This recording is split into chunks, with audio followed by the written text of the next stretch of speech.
اور ایک انڈیکس ہوتا ہے کہ ایک ملک میں اسے کہتے ہیں رول آف لا انڈیکس، یعنی انصاف کتنا زیادہ ہے کس ملک میں. آپ حیران ہوں گے کہ مسلمان ملکوں میں 20% بھی نہیں ہے انصاف، رول آف لا. سوئٹزرلینڈ میں تقریباً 100% ہے، کوئی قانون کے اوپر نہیں ہے. انصاف اور خوشحالی، ظلم کا نظام اور تباہی، یہ میرے نبی نے تب کہہ دیا تھا. دوسری چیز، فلاحی ریاست. مدینہ کی ریاست دنیا کی تاریخ کی پہلی فلاحی ریاست بنائی گئی تھی. ریاست نے اپنے کمزور طبقے کی ذمہ داری لی تھی. ریاست نے پورے بیووں، معذوروں کو، یتیموں کو، غریبوں کو پینشنز، مسلمان کے زمانے میں، حضرت عمر کے زمانے میں پینشنز آئی تھی. پہلی دفعہ بوڑھوں کو بھی ذمہ داری لی. انسانی معاشرہ تھا. آج اگر آپ نے یہ دیکھنا ہے فلاحی ریاست کدھر ہے، ڈنمارک، سویڈن، ناروے، برطانیہ، آپ وہاں جا کے دیکھیں کہ کیسے انسانوں کی قدر ہے. میں آپ کو دعویٰ کرتا ہوں کہ وہ اپنے جانوروں کا ہمارے انسانوں سے بہتر دھیان رکھتے ہیں. وہاں ایک پولیس والے کو 3 سال سزا دے دی کہ وہ پولیس کے کتے کے اوپر، وہ اپنے کتے پہ کسی نے دیکھ لیا کہ اس کو مار رہا تھا، پولیس والے کو سزا دے دی. یا پولیس والے انسانوں کے ساتھ کیا کرتے ہیں. ابھی وہ شہباز گل کے ساتھ کیا ہوا ہے، 2 دن پکڑ کے اس کو مارا، ننگا کر کے اس کو تشدد کیا. وہاں انسانوں کو، انسانیت کا تو نظام اور ہے. وہ جانوروں کو، ان کی ایک ہے RSPCA، وہ دیکھتی ہے کہ کئی جانوروں پہ تو نہیں ظلم ہو رہا. اور یہ کدھر شروع ہوا تھا؟ حضرت عمر نے کیا کہا تھا کہ اگر کتا بھی میری ریاست کے اندر بھوکا مرے میں ذمہ دار ہوں. بس میں ایک منٹ، بس میں ذرا چاہتا ہوں کہ میری آپ آج بات سن لیں، کیونکہ میں پھر آخر میں آنے لگا ہوں یہ حقیقی آزادی کے اوپر. دیکھیں، جو نبی صلی اللہ علیہ وسلم کی سنت پہ چلے گا معاشرہ، وہ اوپر چلا جائے گا، چاہے وہ مسلمان ہے یا نہیں ہے، کیونکہ وہ رحمت للعالمین ہے.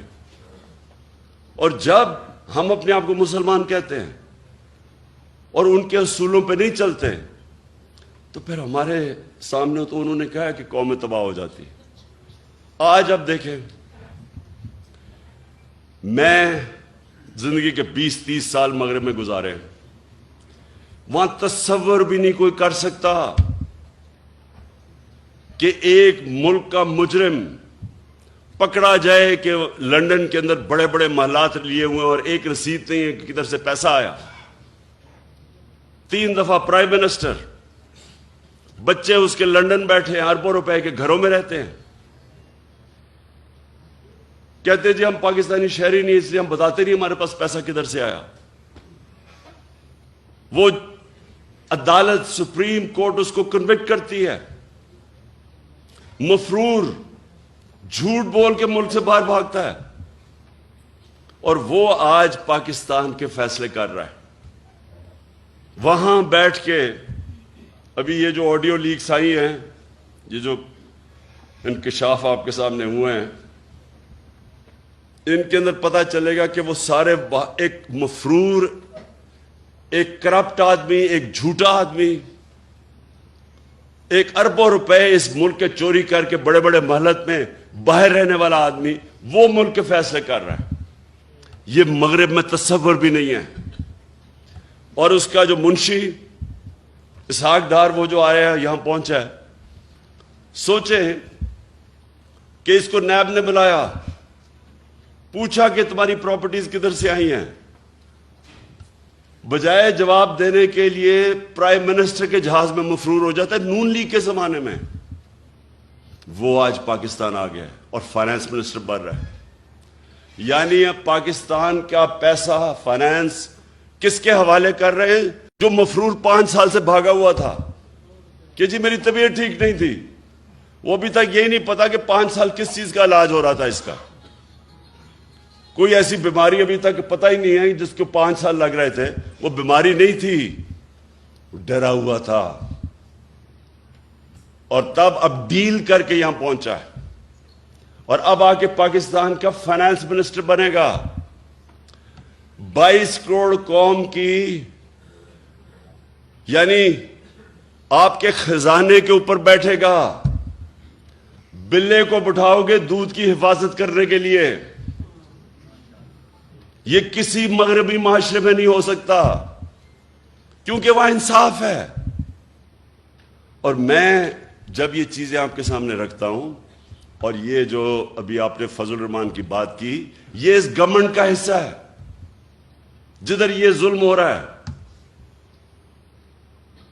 سارے 60% جو کیبنٹ بیٹھی ہے، 60% کیبنٹ ضمانت پہ ہے، کرپشن کے کیسز کی ضمانت پہ ہے۔ یہ کس مغربی معاشرے میں ہوگا؟ اس لیے وہ ہمارے سے آگے ہیں کہ وہ ان کے جو احکامات میرے نبی نے ہمارے لیے، مسلمانوں کے معاشرے کے لیے جو ہمیں کہا تھا کہ یہ آپ کے لیے لازمی ہے، وہ ادھر چل رہے ہیں۔ انسانیت وہاں بہتر ہے، فلاحی ریاست بہتر ہے۔ وہاں غریب آدمی بے روزگار ہوتا ہے، اس کو پیسے ملتے ہیں جب تک روزگار نہیں ملتا۔ وہاں غریب آدمی کے لیے بہترین سکول ہیں، مفت پڑھائی ہے۔ غریب آدمی کسی ہسپتال میں جائے اس کو مفت علاج ملتا ہے۔ جو ہم نے کوشش کی ہیلتھ کارڈ لا کے کہ عام لوگوں کے لیے، غریب گھرانے کے لیے ہیلتھ انشورنس کہ 10 لاکھ تک کہیں بھی علاج کروا سکو، یہ تو ہم نے شروع کیا۔ یہ سارے مغرب میں ہیں، ادھر فلاحی ریاست ہے۔ عدالت میں جاتا ہے غریب آدمی، حکومت اس کو وکیل کر کے دیتی ہے، حکومت انصاف دیتی ہے اس کو۔ اس لیے اللہ کی برکت آتی ہے وہاں جب غریب آدمی کی آواز، اس کی جب دکھ اور درد کی آواز اوپر سنتا ہے، اور جب آپ اس کی خدمت کرتے ہیں وہ بھی سنتا ہے اوپر والا۔ تو میں نے وہ معاشرے دیکھے ہیں۔ اس لیے جب میں آیا تو حکومت میں، جب میں آیا حکومت سے پہلے میں بات نہیں کی، جب میں حکومت میں آیا، پرائم منسٹر بنا، تب میں شروع ہوا کہ یہاں ریاست مدینہ کے اصولوں پہ پاکستان کو کھڑا کرنا ہے۔ اس لیے کیا کہ یہ کوئی نہ سمجھے کہ میں ووٹ مانگنے کے لیے کر رہا ہوں، کہ لوگ میری نیت پہ نہ شک کریں۔ جس طرح فضل الرحمان اسلام کو بیچتا ہے، اس کو جو مرضی فتویٰ دلوانا اسے دلوا لو، اگر اس کو تم پوزیشن دے دو۔ اس کا تو مقصد اسلام، اگر 30 سال سے وہ پالیٹکس میں ہے، مجھے بتائیں کہیں دنیا کے اندر اس نے ایک دفعہ اسلام کی کوئی بات کی ہے باہر جا کے؟ اور یہاں بتائیں پاکستان میں کتنے لوگ اس کو دیکھ کے مسلمان ہوئے ہیں؟ میں دعویٰ کرتا ہوں کہ لوگ اس کو دیکھ کے اسلام سے دور ہو جاتے ہیں، کیونکہ وہ جب دیکھتے ہیں کہ صرف ایک انسان کے جو دین کے اوپر بات کر رہا ہے، سارا بات فتوے دین پہ دے رہا ہے، اور اس کے ضمیر کی قیمت ایک ڈیزل کا پرمٹ ہو، کون اس کو سمجھے گا؟ اس لیے میں آپ سے آج اپنے علماء اور مشائخ آپ سب سے یہ کہنا چاہتا ہوں کہ دیکھیں یہ بڑا ایک پاکستان ایک فیصلہ کن موڑ پہ کھڑا ہے۔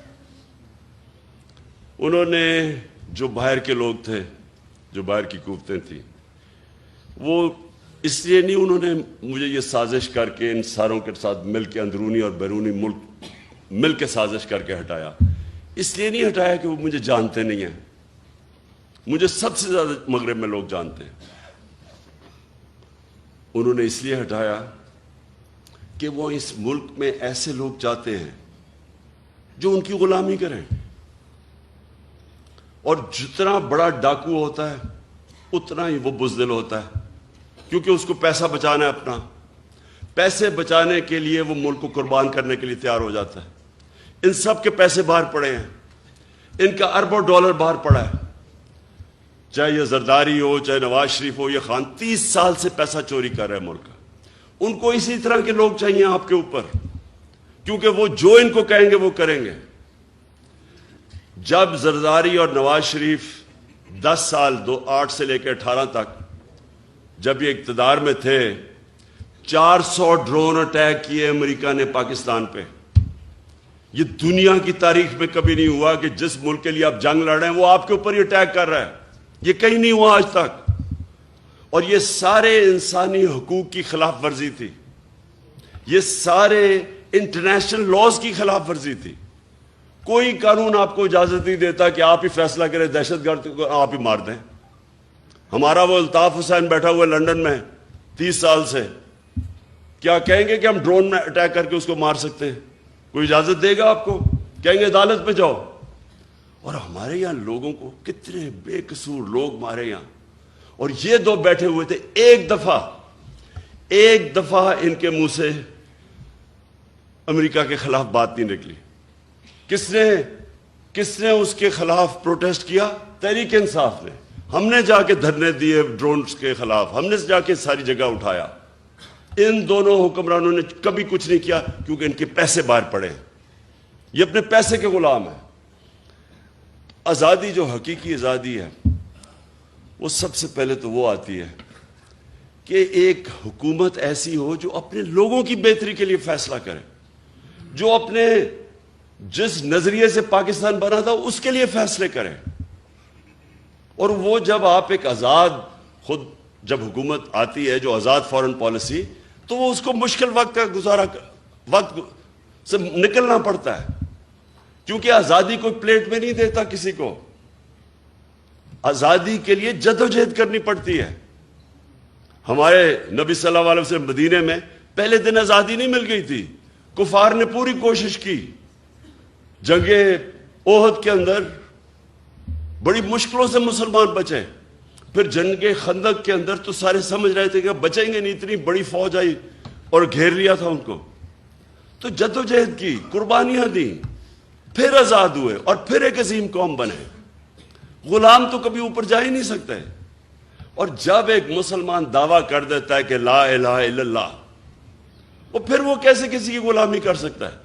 اس کا مطلب کہ آپ نے جو اللہ سے وعدہ کیا ہے، آپ نے حلف لیا ہے، لا الہ الا اللہ، اللہ سے آپ کا حلف ہے کہ اے اللہ تیرے سوا میں کسی کے سامنے نہیں جھکوں گا. پھر آپ کیسے کسی کی غلامی کر سکتے ہیں؟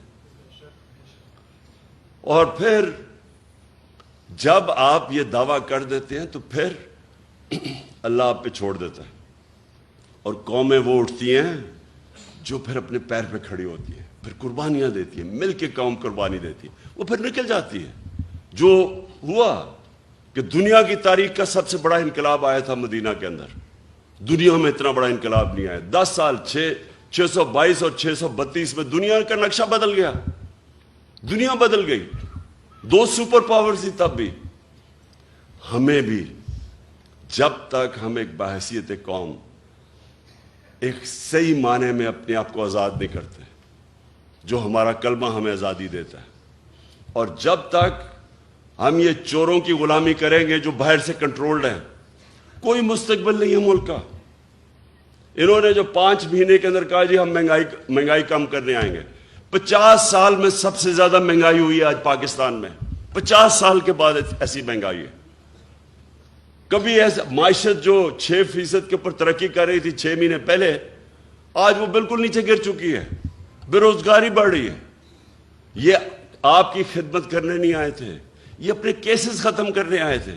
انہوں نے جو چوری کی ہے اس کو بچانے آئے تھے. یہ اسحاق ڈار جیسا فراڈ، یہ اب اسی NRO ڈیل کے تحت یہ پاکستان پہنچا ہے. اور ہماری بڑی بدقسمتی ہے کہ ہمارا نا انصاف کا نظام اس کو روک سکا، اور نہ ہمارے وہ لوگ جو ملک کے محافظ ہیں بنتے ہیں، نہ انہوں نے اس کا راستہ روکا. اور کون روکے گا؟ انشاءاللہ آپ کا بھائی عمران خان انشاءاللہ اس کا راستہ روکے گا.